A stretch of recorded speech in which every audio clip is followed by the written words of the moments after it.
Thanks.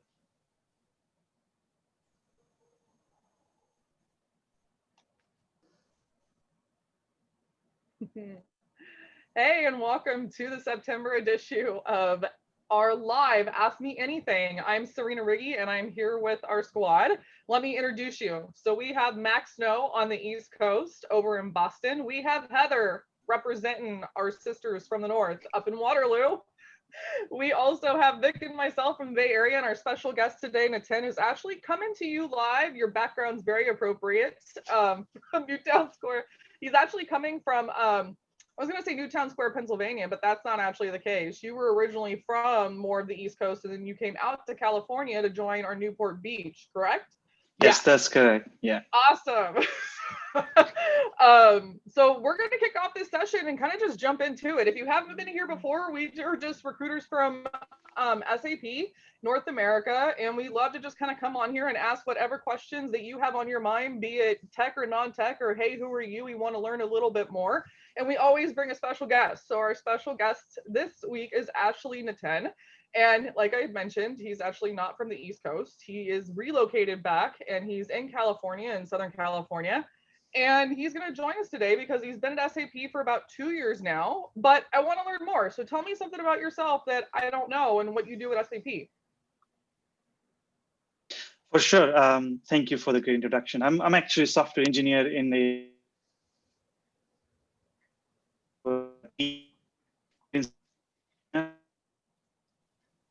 Yeah. Our team is mostly what it does is mostly around applied research. We try to work on transformative,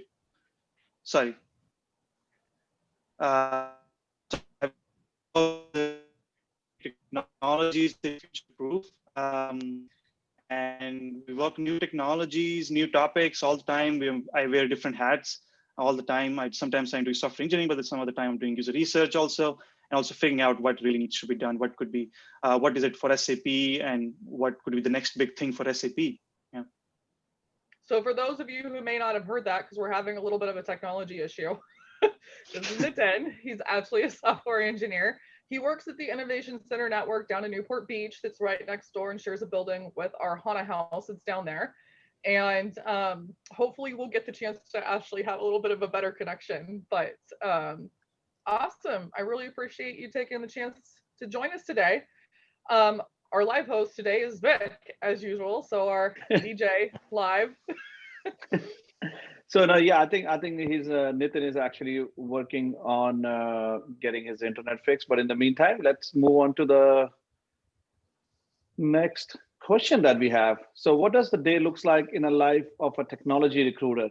I think that's been asked quite a few times. So, Arthur, it's pretty appropriate. Like right a day after the Labor Day weekend, we should answer this question. Yeah, so Vic knows I've been out of office for a couple days, so he wanted me to take this call. So I guess if we're starting with today, it's crying into my cup of morning coffee and then looking at my email and putting my head in my hands now.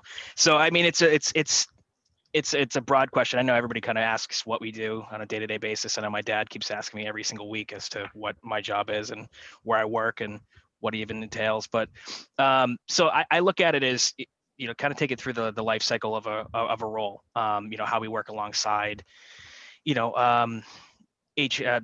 hiring management, hiring managers. We kind of support them from our side. So we kind of function as a talent advocate. So if you think about it, right? So if a role opens up in the system, we work alongside the hiring managers from a day-to-day perspective to let them know about what the market bears, what if they want to hire a software engineer in Newport Beach, what does the market look like with that? So we're an advocate from talent acquisition to let them know what the pipeline's going to look like, help them on a day-to-day basis where it comes to finding candidates, supplementing the pipeline, whether it be from internal applications, external applications, or passively sourcing on LinkedIn. So if you're getting messages from us on LinkedIn, you know that we're doing our job appropriately from our side. And from that perspective, from then on, day-to-day, operations from a tech recruiter standpoint might be having conversations with those candidates to come through any of those internal, external portals, LinkedIn, et cetera.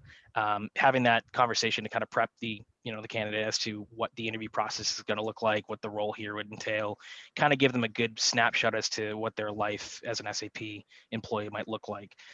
From then on, we're kind of supplementing the interview process to let them know, help prep, let them know if there's going to be next steps, get these interviews scheduled from our side.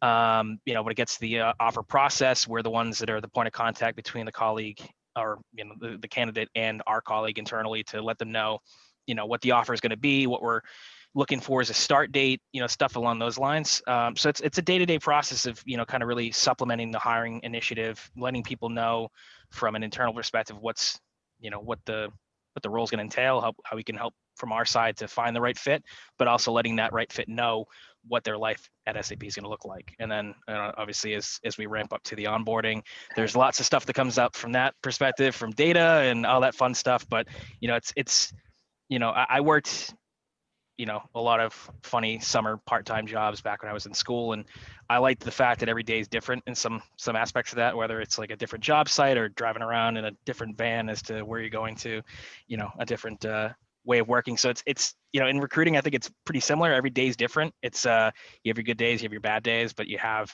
a different sort of work schedule every day, I think, and different things you work on, different issues that arise that you have to be ready to take on head on. So like I said, if you're getting reached out to by recruiters, we're doing our job correctly, and that's hopefully we're going to be the first line of contact as to getting you on board here. So I know it's a long, like I said, I've been on vacation, so it's been a long sort of time to kind of get my head back in. But yeah, going. and talking about vacation, we have somebody else on who's been on vacation for almost a week, and she just got back. So let's just see what her perspective is from day in the life of a technology recruiter. Man, Max, I'm gonna go on the complete polar opposite to this. Okay? Oh yeah. So take me on with this. But to me, there's a lot about recruiting that I love, but the thing I hate is that it's like Groundhog Day. No offense to all y'all recruiters out there, but no matter where I've been, no matter who I've talked to over the years, the recruiters I learned from and me, there's a lot of stuff that we do that's the exact same thing every single day. We get recs, we post jobs, we review resumes, we help with interviews, we do offers, some accept, some don't. There's some stuff that never changes. The only thing that really kind of changes is the people we get to support, the individuals we hire like a 10. The coworkers sometimes change, or we have people who help us out and kind of move around. So, I mean, no offense, but I mean, Max's response is definitely a little bit more formal in that sense, in a processing standpoint, and I would say you're spot on. My day's a little, I mean, it's definitely repetitive, but I still think there are times where it's like, it could be a total crapshoot as to like whether I'm going to have a good day, whether I'm going to have a bad day. My Fridays, and I know some of the members on the team are just kind of crap because everyone's like, oh, hey, I have to toss everything at my recruiter before I leave for the weekend. So let's bombard them on a Friday. So it's a little interesting. So unlike most people, our Mondays are a little bit more quiet than Fridays, just because we kind of get tossed stuff. So our cycles are off. We're generally on 24/7, even though we try not to. We do have those personalities where we like to know what's going on and kind of see what's, coming at us and getting prepared for the next day. We drink way too much coffee, myself included. Some of us drink tea. I'm not gonna be abides to that. We do not drive vans. Someone asked that. I would love to have one though, and have it like, hello, this is my life. So like, are you talking about like a minivan? Yeah, I think they were talking like Scooby-Doo, like magical mystery. Oh, that's pretty cool. Like van. Yeah, I'd love to have one, and I really want to do it so where I can actually like tour the US and like SAP hop and have like, yeah, that's a goal of mine at SAP. But I don't know. I mean, it's definitely formal, and there's a lot of steps from start to finish. But I mean, some days it's a total crapshoot as to what you're actually going to get and what you actually get to work on, or how people are going to do, or like whether their mood during COVID's like totally happy or bad or whatever it may be. Yeah. So let's I think, yeah, I kind of agree with both of you. And when somebody asks me, what do you do as a every day as a technology recruiter, I always tell them that I'm always on a hunt to find those one of a kind engineers, like, and I always I don't know if back in the day, if and it's not that back in the day, like, the Nokia, when they used to make smartphones, they used to have a line that, connecting the world, right? And so I always use the line that, hiring the best engineers to see some amazing products coming to life, right? And I think everybody has a very different perspective who you ask. Like, I think if you ask my mom, she probably going to give you a very different perspective than my friends, what I do on a daily basis. But let's ask Nitin, since he interacted with us uh, during his hiring process. What do you think would we do, Nitin, on a daily basis? I was Matter gonna of say, fact, I know a lot of people probably don't even know this, that Nitin, when Nitin was hired, he was one of our first engineers in our SoCal engineering setup per se. And he was a very, very active participant in hiring a lot of other engineers to build that team up. And so, Nitin, it will be interesting to see from your perspective, other than the crazy parties, what else you think we do? Yeah, for sure. First, I definitely think it's not an easy job. I was, like you said, I've been part of the interview process, and I can say it can become a lot. You have to interview a lot of people. So, and same goes for you, right? I mean, as engineers, you're actually interviewing more than I did, because you have to talk to a lot more people that they can go to other rounds, like second rounds, or so to say. But yeah, there's a lot of back and forth going, different candidates, making sure everyone's scheduled properly, their preferences are taken into account, how and when they want to interview. So I think that's a lot of work which goes into making sure the experience goes well. And it's at the end of the day, it's candidates' experience, right? How they feel in the interview process. Yeah, but I think it's a lot of things you guys do. And yeah, that's all I can say for Did you now. like recruiters before you talked to Vic, or did Vic kind of like improve your idea of what an actual recruiter could be? Be honest. Yeah, I know, right? Honest. Just Vikram is definitely a different kind of recruiter. I mean, and really, my experience was amazing, because he was the kind of the conversation I had with Vikram was very honest and casual, and it was nothing like sugarcoating things and small talk. It was very free flowing conversation I had with Vikram. So I really enjoyed my experience. Yeah. Love that. okay. Thank you. So I have I'm gonna pick up. So I'm gonna pick up another question, which is like a pretty interesting one, and I think I will love to have Heather's take on this, and because she's been she's been awfully quiet and letting us talk all the time. So somebody just asking so the question is, how do we as recruiting team filter out resumes and decide which one to push forward and which won't get be forwarded? So is there an algorithm, Heather, that you use in the back end, or something else? So, I mean, it's manual on our side, just looking for the right skill set, the right background. If we're looking for a senior level role, looking for that certain number of years of experience, just kind of hitting the mark there. So recruiters will usually do a first pass at the resume, and then ultimately the hiring manager will also review and kind of make that final determination of if they do want to proceed to the next steps. But yeah, just make sure that when you are applying that you are hitting the mark on most of the required skills listed there, and we'll definitely review your resume. Yeah, and just to second what she just said, I think every time I am looking at the candidates that are applying, right? So a lot of time it's a skill set, right? But don't try to add keywords because you wanna get hit, because we do not do Control F when we're looking at a resume. It's resume tells a story, and it tells a story about you and your skill set and what you have done, and and that's what we're looking for, right? And how does that translates into what we are looking to hire. And we hire different skill sets, different levels.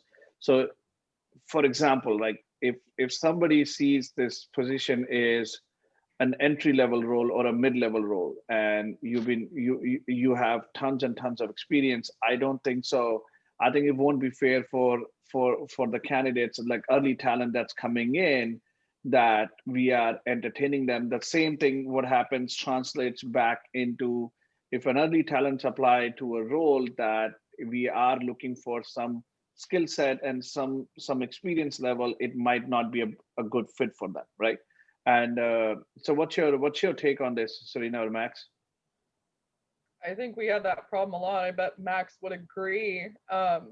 More often than not, I think that people apply to a jobs to apply, or they think that maybe because they've been out of a job for a little while that they really should be applying to something less, when that's really not the case. They really should be applying to stuff that's applicable to them and their level of applications. I know for me, if I have someone with 20 years of experience there and they're applying to a role that says like 0 to 5, I'm probably going to reject you automatically because it's too far off of a shot.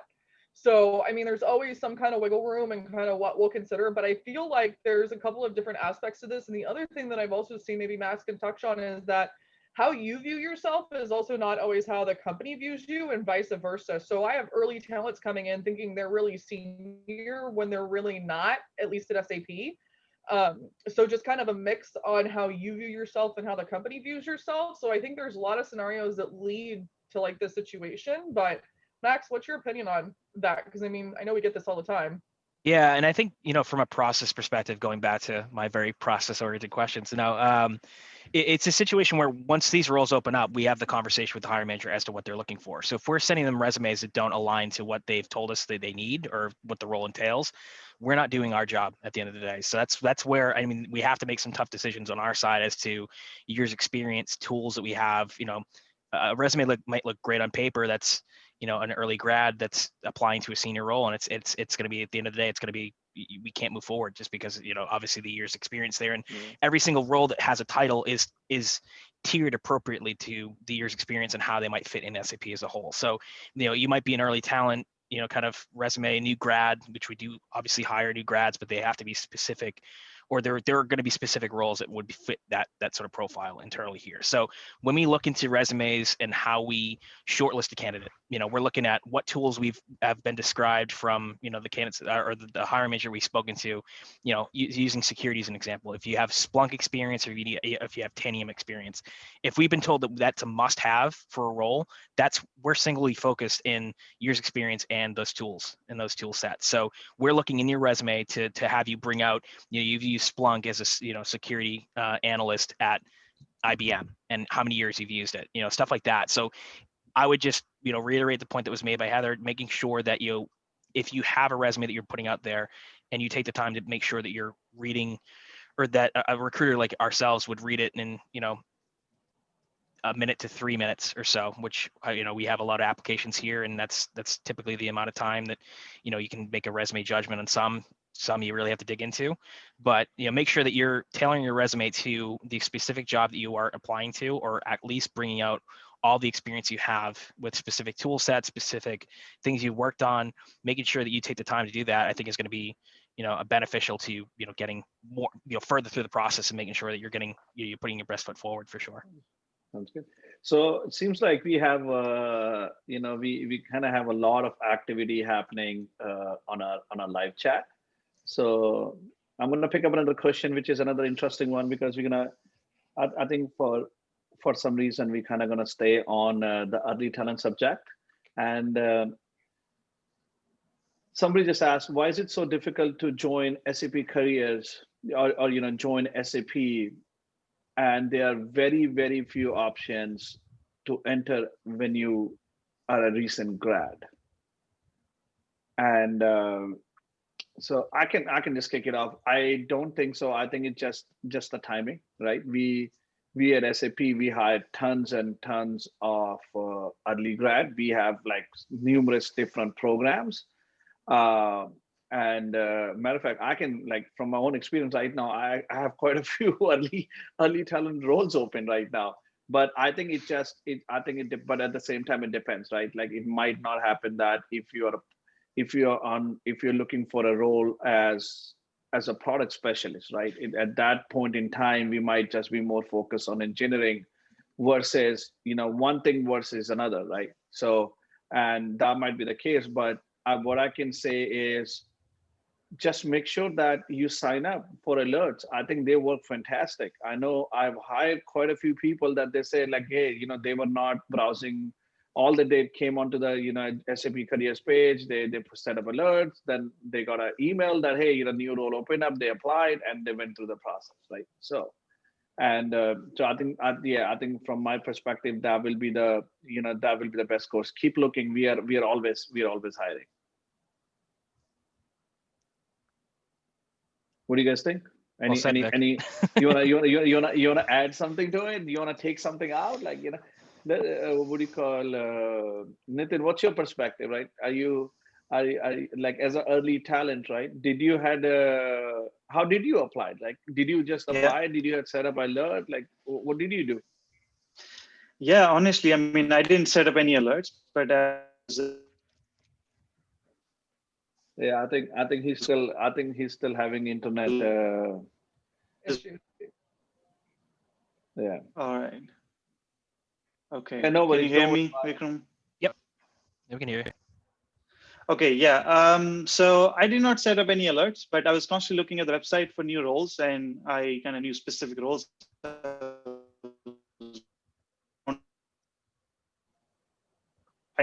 don't think it was just, but I applied online, and then I got a call back, and we took it from there. I mean, sometimes, like you said, it's about the timing.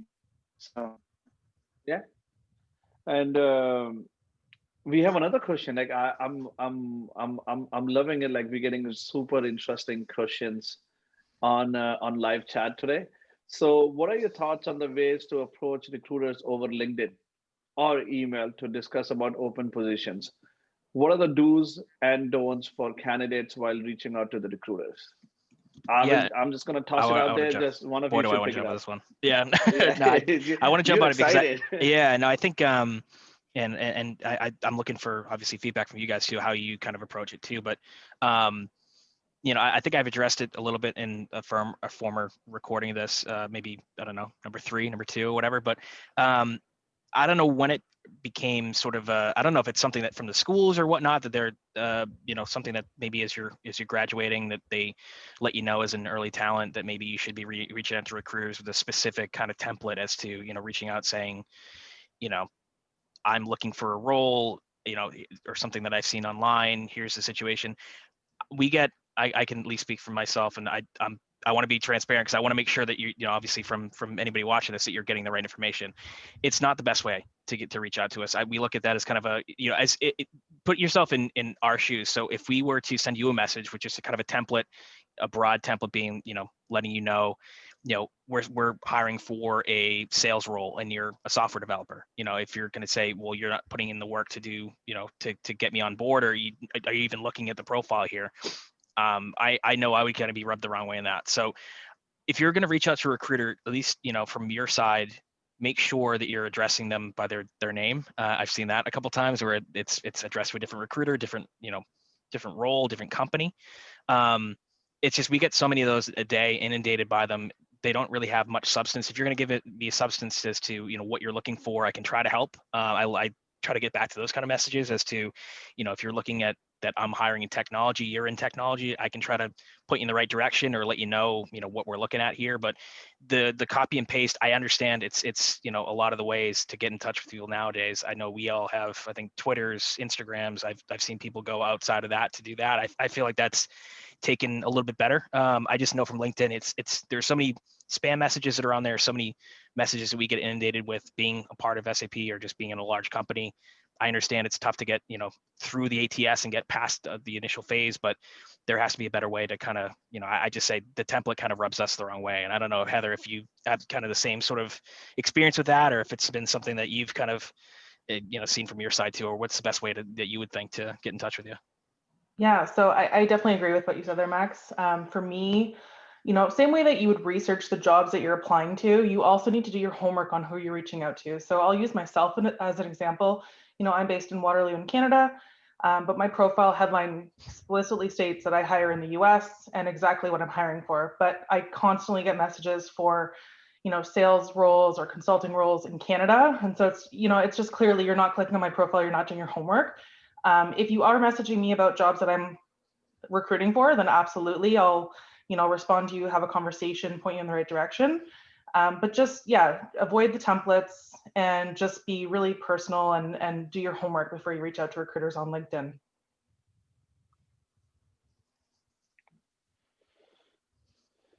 Serena, do's and don'ts.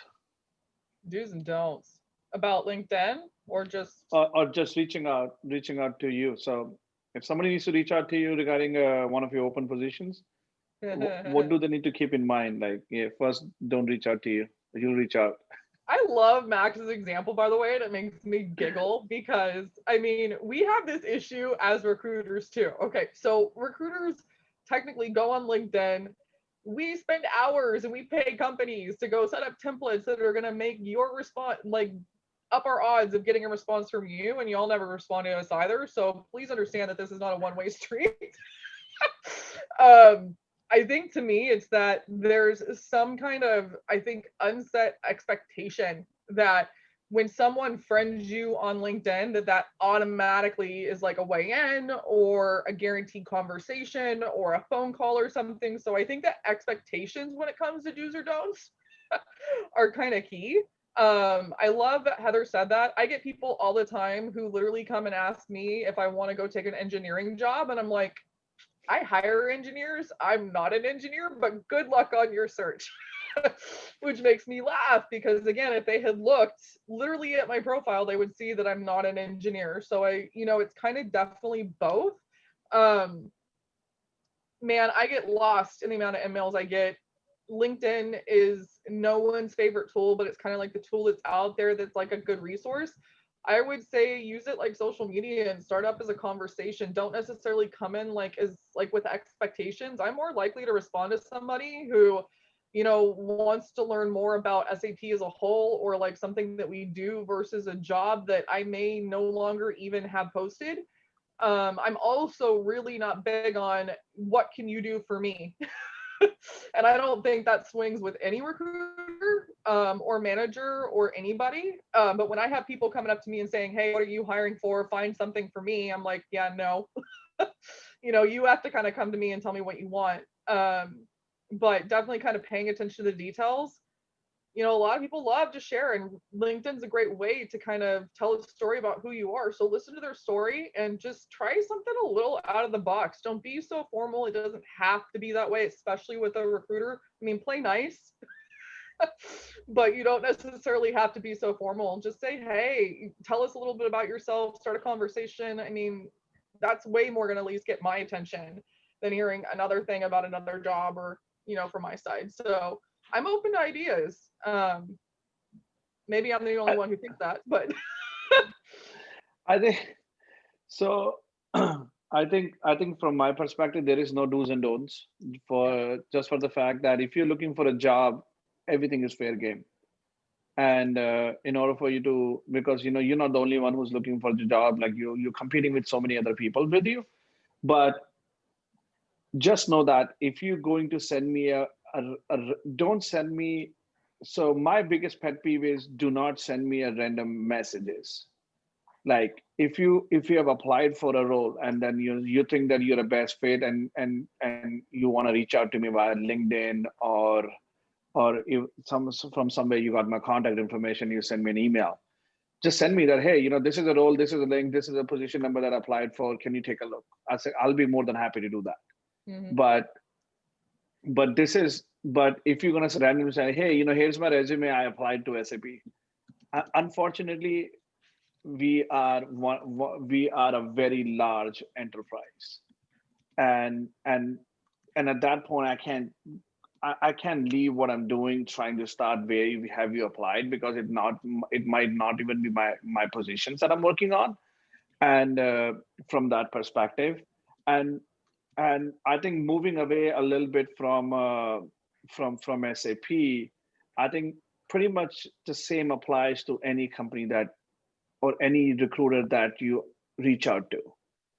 If you be very specific that, hey, we as recruiters, we love it. Like, we love you reaching out to us, because obviously we have a job and we are looking for the right candidate. And if you happen to be the right candidate, why not? And but at the same time, we just so we are not trying to ignore you. We are not trying to, like, the intentions are not to get back to you. The intention is that we don't have the full information, and it's going to take us time to engage you into a conversation, trying to find out what position, where, and when, right? So I think those are the most important things. But at the same time, moving on from some of our from the world of SAP, right, a little bit outside. So it is an interesting thing. Last week I was talking to one of our potential candidate for one of the role that I'm hiring for, right? And she ended up asking me a question, which I wanted to bring it to our team and see what you guys think about it. Is like, she said, we are like almost like 7 months into the pandemic, technically officially kicked off, and like it's there, right? And she was curious to see, like, from a recruiting professional's perspective, what changes have we seen, and where do we anticipate this going towards? You know what I mean? I know I can from myself say, like, when like every other company, when the pandemic hit, like, it was like so much of, it was the only word that you were seeing everywhere is hashtag COVID, right? Like, it's like COVID-19, like, doesn't matter, like, it's where you look at it, but and then companies probably for a split second didn't know what the future looks like, right? And then everybody, like, especially the tech companies, work from home. Like, some of the companies, like, they were hardest hit than the companies don't, like, especially any companies, you were tech or not, if you were in the hospitality industry, you were impacted. Like, some of the companies I was reading, like, their revenues were down by 90%, right? But I think we at SAP and some of the other companies, doesn't matter, the startups and other companies, business was continuity, right? It was like, hey, everybody's started working from home. You just settled down in a month's time, and now things have started picking up again, right? So, but what you guys are seeing? Like, I know Heather is in Canada, Max is in Boston, Serena is with me here, so probably, like, we kind of almost going to relate to the same market conditions. But and then so I just wanted to throw it out there and see what you guys think about it. Like, what have you seen changing? Where do you see this is going? Should people, like, stay in their current jobs, or they should still look out? Like, is it the right time? Like, I've said it before and I'll say it again. To me, the biggest change was definitely with early talents. To see so many early talents graduate and not be going after jobs or even going back home to other countries, that to me was the biggest change. I mean, senior and other professionals, they don't always go actively looking for jobs, pandemic or not. But traditionally, year in, year out, I mean, you graduate, you get a job, whether you take the summer off and join that fall or whatever. So to me, the biggest difference was to see that lack of engagement from recent grads, and then to also find out that people who generally are loving to stay in North America want to go back home. That to me was just a total culture shift from what I'm used to in the hiring side. I mean, from a recruiting perspective, I did see something that had nothing to do with us really in tech-ish, but it was one of those things that says graduates right now, or even kids in high school, as you're going through this, look and see what jobs are disposable.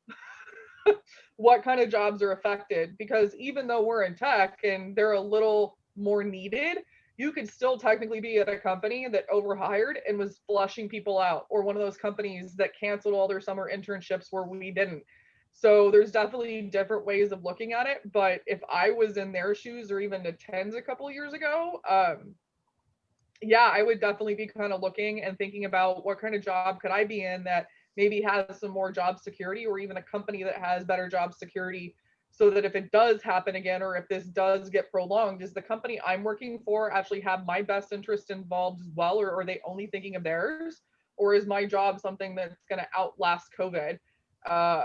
Those would probably be the top two things that I've noticed and have thought about regularly since this has kicked off. Okay, sounds good. Thank you.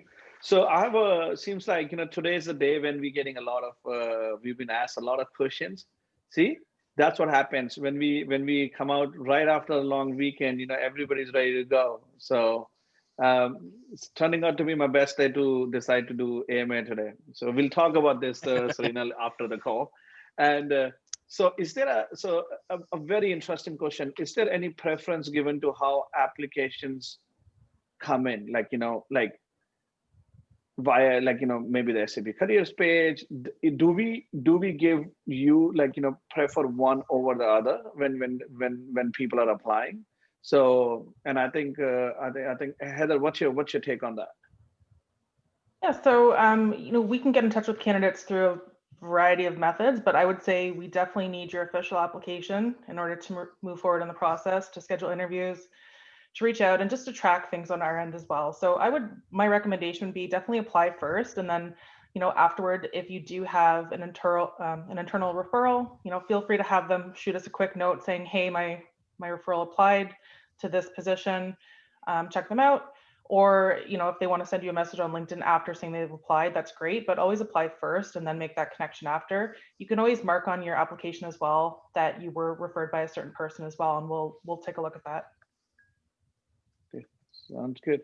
Yeah, I think yeah, same here. Like for us, every time when I literally believe in equal opportunity, right? It's like, for me, it doesn't matter. Like, candidate is a candidate. A good candidate is a good candidate. It doesn't matter where they come from. There might be an internal referral. It might be LinkedIn. It might be we get candidates through so many different sources. Sometimes we can't even keep a tab on it, right? And I know we have I know I've personally been into events with with Serena and even Nitin, right? And we have actually interviewed candidates at a live event, not even an office, right? It just happened that we invited somebody, things, the engineer started talking, and it started working out, and we went from there, right? So no preference. If you're a candidate, you're looking for a job, you apply. It doesn't matter at SAP or any other company. And I'm pretty sure recruiters across the globe does not really have a preference. The preference is that we're looking for a good candidate, a candidate that can fill the role. And I think that's the top priority for us. Where you come from, how you apply is not relevant. Like, I'm open to if anybody wants to share anything to this. I mean, okay, so from a behind the scenes perspective, a lot of companies, including SAP, their applicant tracking systems, or ATSs, they collect applications. So I know for me, it doesn't matter whether you applied through LinkedIn or Indeed, or if you came in as a referral, or just were a repetitive person who happens to love SAP and comes back every once in a while to reapply for jobs. There are sources that we see, but you all kind of come into that wreck. So I see a list of names.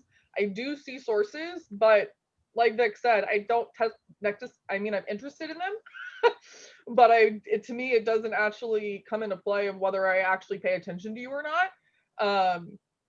That's more of something that SAP pays attention to on the back end, because obviously it could cost a lot of money to go post on LinkedIn or other things like that. So life at SAP and other aspects of the company may be wondering if they're putting their money in the right places, or not, needing to invest in different ways.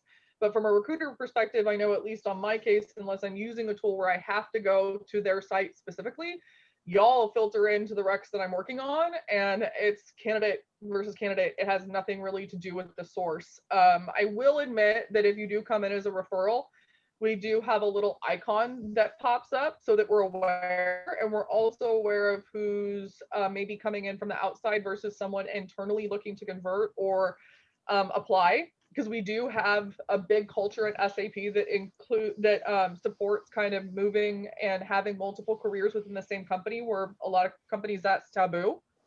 But it doesn't really depict, like Vic said, who we choose to look at or not. We're looking for the top talent. It doesn't matter, whether we met you at a career fair, or whether you came from LinkedIn, or whether you came from Timbuktu, or whether you came from just our career sites. We'll still take a look and see if you're a great match. Yeah, thanks. So Nathan, coming down to, I have a curiosity question, right? And I think this has not been even asked. I always wanted to know this, and keep forgetting about it. I thought this is the perfect platform for it. So, yes, early talent. I know you did your bachelor's in India, then you came here. You did your master's here in Georgia, correct? And then from there you decided to apply to SAP, and then eventually you moved to sunny California, right? But tell us a little bit about what helped you make your decision. Like, I'm sure you did not only apply it for SAP, and this question does not pertain to SAP itself. It's just like, if somebody else in your shoes today trying to look for jobs, right? What was your mindset? What were you looking? What you liked? What you didn't like? Right? I think from that perspective.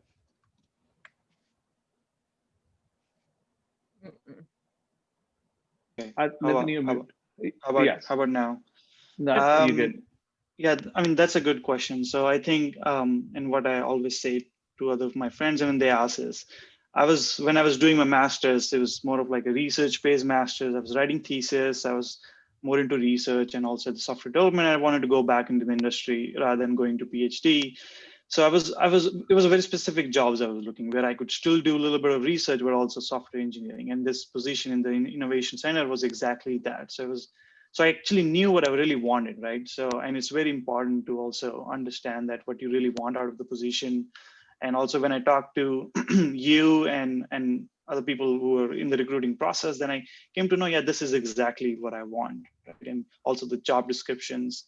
So I think the first step is to really think about what kind of job you really want, what you really want to do. Or you want to be more a little bit of research, or also you just want to be in a product team who's building products or building features and all these kind of things. It's very important, I think.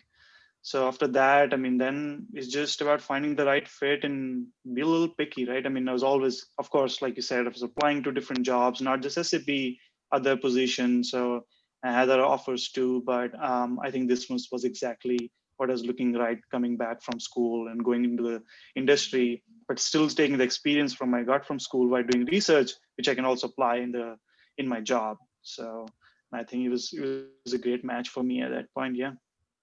Okay. And thank you for that.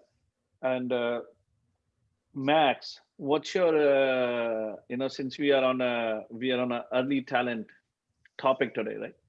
And I know Heather and Serena are already the kind of like the veterans when it comes to early talent hiring. And but still at the same time, I just want to take your perspective on it.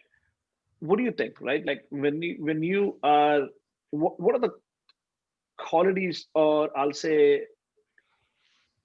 I'm trying to find the right word, but what are you looking in the right candidate, right? Like when you a lot of time what happens is when my experience is, right, like when even same thing with me, when I graduated from college, my first job, you're kind of like a little bit all over the place, right? And I appreciate the first time I interacted with one of the recruiters who she kind of helped me guide through the process, right?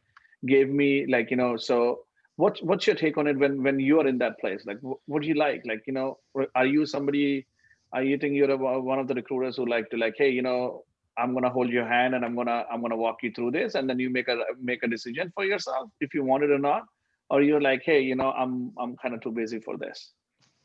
I'm busy. No, it's a situation where I think, we are in most cases, the first kind of line of their experience at SAP. So I do the best I can to kind of, if it's not a situation where I can guide you the right direction under my wing, that I can try to send you, to some other team that might have a question that's obviously, or not a question, but a role that's better suited to their background at the moment than maybe I do.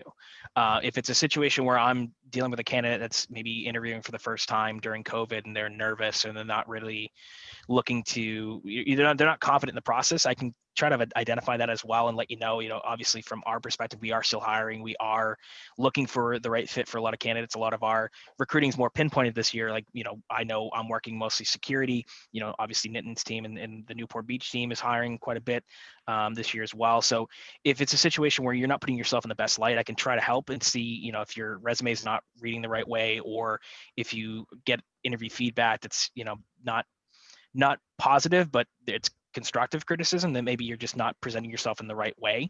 That's something that I can try to step in and do that as well. I think from our perspective for this year, we are taking a look to see where we can bridge the gap from maybe these senior profiles that might be better fit for, maybe like a senior role has been opened up and we may be tailoring that to maybe more of a mid-level fit down the road, just given the fact of what our bandwidth is and what we're looking at. So, how we're looking for that type of talent, we're looking elsewhere. We're looking through LinkedIn. I know there's a question about, upcoming career fairs. I know we're doing a bit, I think in the women in talent side coming up in the next month or so.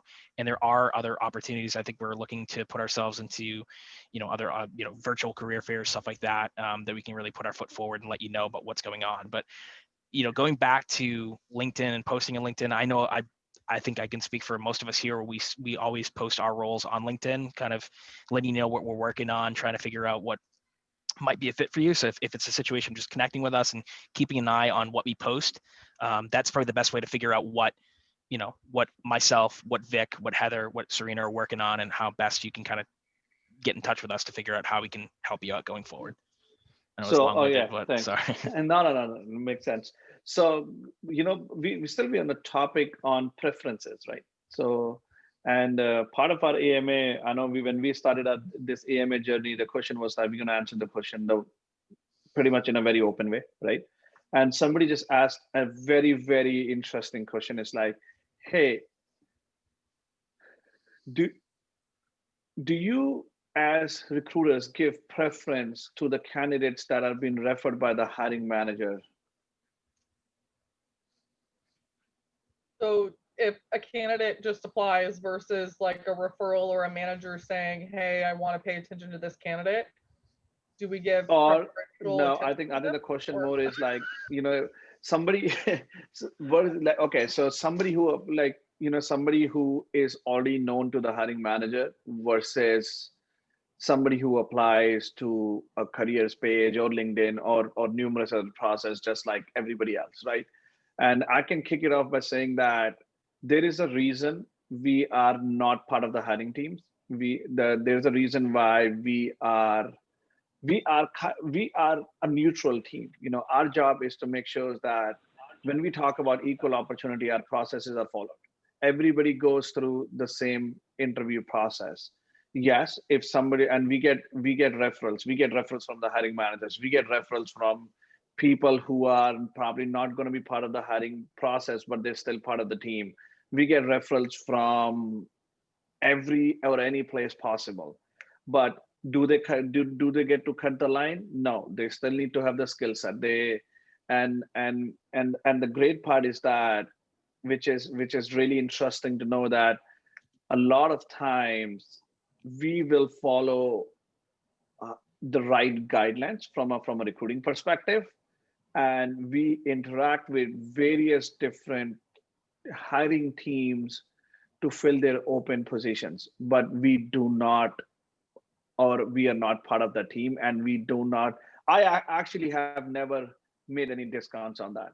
Everybody needs to go through the process. There have been times where I actually told even the hiring manager not to be part of the process because he or she already knows the candidate pretty well. Well, I guess there's two ways of looking at this, and Heather and Max definitely chime in here, or Niten for that matter, because I know you helped out with recruiting as well. so there's two aspects of this. If a manager or someone within the hiring practice happens to know somebody, it's like, okay, I'm just gonna say it. Yeah, I've seen cases where people have actually gotten into an interview maybe faster, because of the fact of who they may know or who they may have worked with somebody at a prior company, and I've seen that at every company I've ever been at. But to what Vic's saying, does it guarantee you a better interview or an easier interview or a job? No.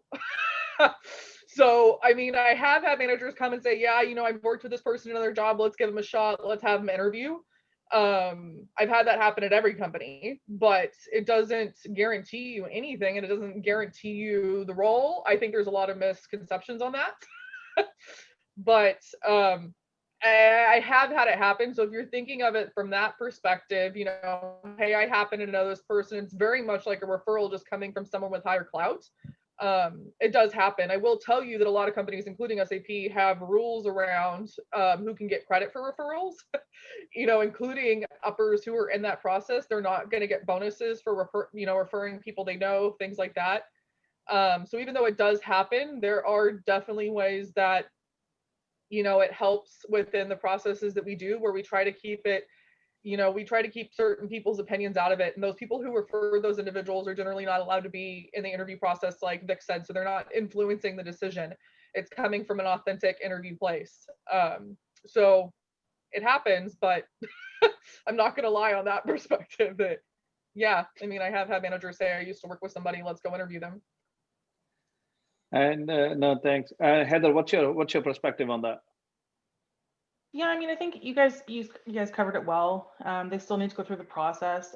I think it's a case-by-case basis as well, because I've had hiring managers that will refer someone that maybe they worked with in the past that would be a great fit, and sometimes that can just streamline the hiring process, and maybe they are the best fit for the role, right? So I think it's a case-by-case basis, definitely. But we don't usually skip interviews for anyone. They still need to go through the process and make sure that if it's a technical role, that they're meeting all the requirements. Yeah, that's my take on it.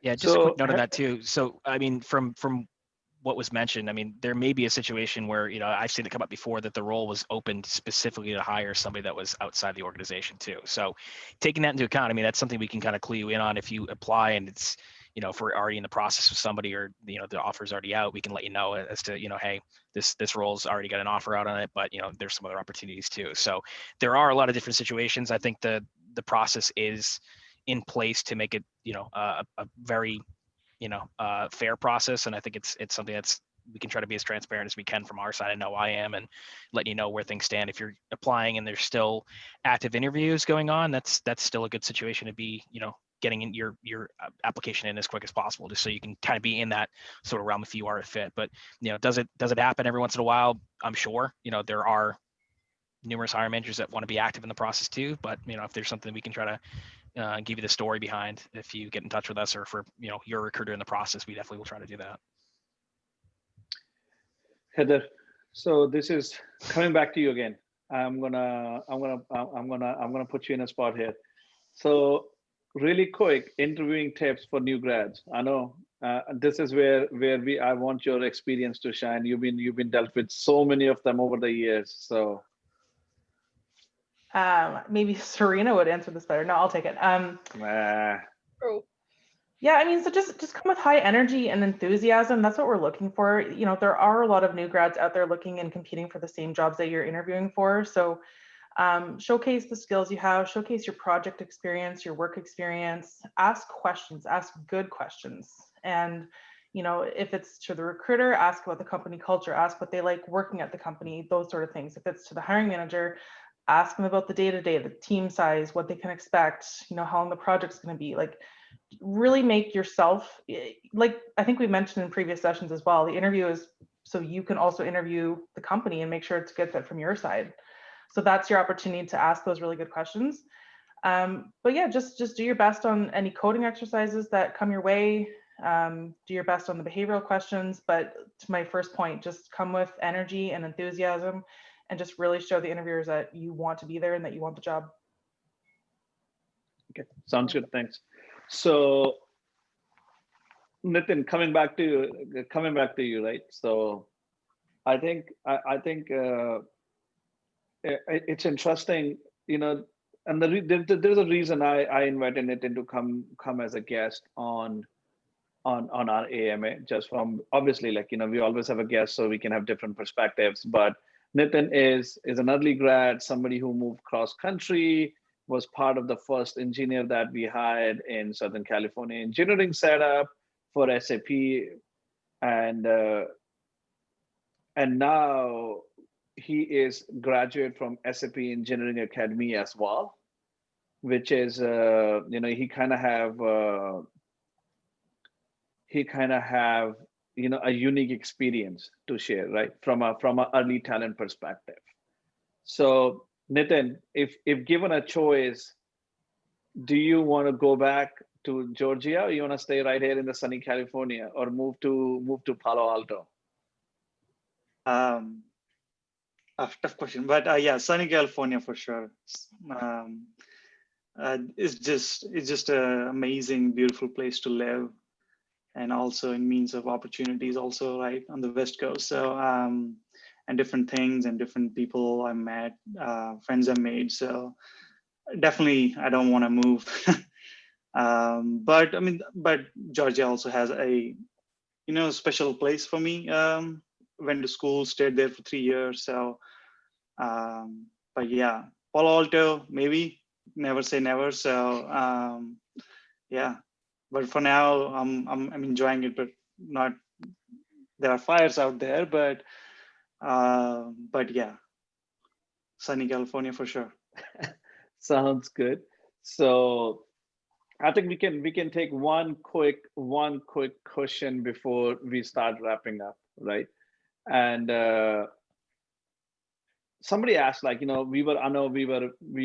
kind of stopped from last two AMAs. We kind of stopped talking about the pandemic because everybody knows that we are in it, so we didn't want to keep talking about it. But today somebody asked a question which I think is interesting again, is how has pandemic has changed the interviewing setup, right? And how does it it's like, what from a recruiting experience, how are we seeing candidates? Are they more nervous, or they're more confident than before? And I think let's just do a quick roundtable quickly. What's your opinion, what you've seen, and before we wrap up? I don't think the candidates are nervous per se. I don't think it's a nerve situation. I think the kind of the conversation's changed a little bit. I think it's more of a focus on what our benefits are, and if they are making a change, what that's going to incur with from if they're leaving a company that they have their benefits for their family through. They need to know from our side what we offer, what that process looks like, what the timeline looks like, and we better know our stuff from the recruiting side to be able to answer those questions. But yeah, I think people are confident because I think their skills haven't really gone awry. Maybe it's a situation where I know in Boston, I mean, one of the biggest companies here that people are looking at is like a very hot company to work for is Toast, which they do POS systems and all sorts of stuff for restaurants. And that business kind of took a hit, of course, with COVID. So a lot of great talents on the market. It doesn't really matter if it's a situation of, I don't think their talent is any better or any worse, rather, that they're on the market. It might just be a situation of timings and such. So I don't think candidates have been nervous. I just think it's a different conversation from our side that we need to make sure that we're putting their mind at ease if they are making the change. Heather, you're up next. 20 seconds. Yeah, I mean, at the beginning of the pandemic, things were slow on the applicant side, but in terms of actually interviewing, I mean, from our side, I think it's easier. We can schedule interviews faster because everything's remote. We're not looking, is this person going to be on campus on this day, that sort of thing. So I think interviews are happening faster. I think everyone is, at least from the interviewer perspective, they're used to video interviews by now. They're pretty adjusted when it comes to that. And candidates as well, I think they've, learned that they need to be comfortable on video and have it on at all times. And so it's just kind of the way things are right now. I think we're still pretty successful in hiring. Sounds good. No, and I think when my experience is that it was a little bit of adjustment that needed, right? Like, out of everybody, we were used to in person, I think, both from the hiring teams versus even from the recruiting process and the candidates, right? So now it's like, hey, now you have to be in front of the camera for next 4 hours in your own house, right? And you have to find the perfect place. But the background have, the Zoom backgrounds and the Microsoft Teams backgrounds, and had put up, like, made a lot of people at ease of mind. So things are going better. And I'm gonna toss it over to Max to wrap it up for us.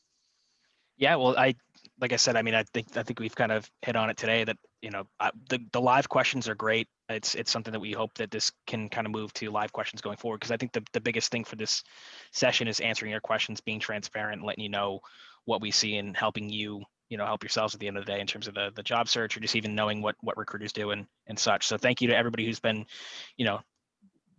keeping along with us in the chat and asking the questions. It's helpful for us to kind of, make sure that we're on task here. So as we saw right there, follow us on the socials. Nitin, thank you so much for taking the time and hanging out with us here. And, like I said, for next month, we will have another call, and we'll obviously kind of take your feedback as to what you want us to hit on. Anything that you have for us to, that you have questions about, please reach out, and we can definitely try to get that answer next month rather. But thanks, everybody. Thanks. Yeah, and I want to, before we go, really quickly, one quick second. We are taking suggestions. So in case if anybody if you have any questions, send it to us via LinkedIn, email. We always have form that we're going to start sharing going next call, AMA. But at the same time, we are open to the idea. Even if you want to see our next guest, they don't have to be from SAP. Just tell us who you're looking for, and if we can find that person, we will be more than happy to bring on the call with us. So yeah, thanks.